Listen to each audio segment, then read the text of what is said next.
Let's look at the story of the woman who had been bleeding for 12 years in Mark chapter 5. She visited all the great doctors of the time. She spent her entire fortune trying to cure herself.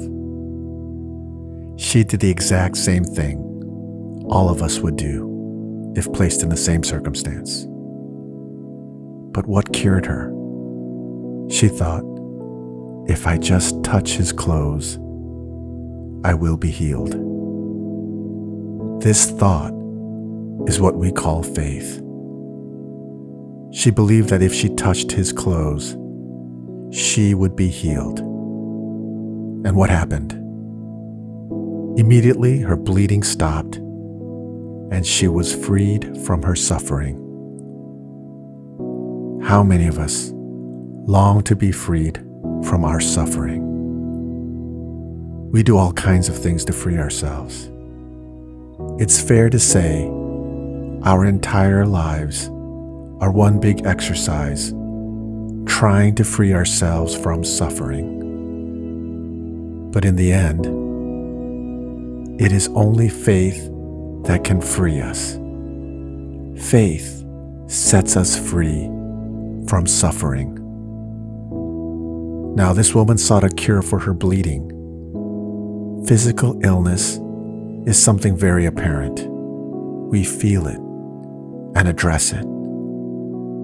But sicknesses of the mind and heart can be mistaken for something good.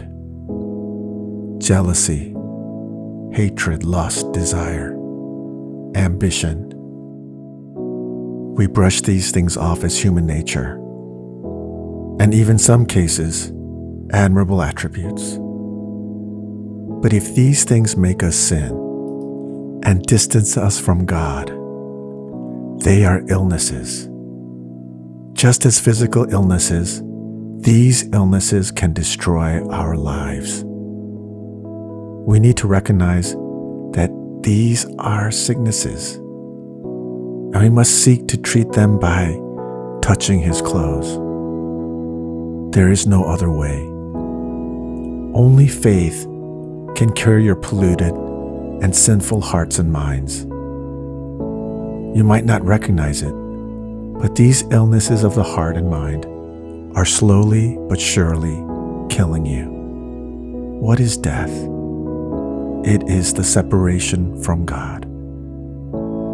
So like this woman, we need to recognize our illness and believe that touching Jesus will cure us. This is the only way we can free ourselves from suffering and truly enjoy happiness.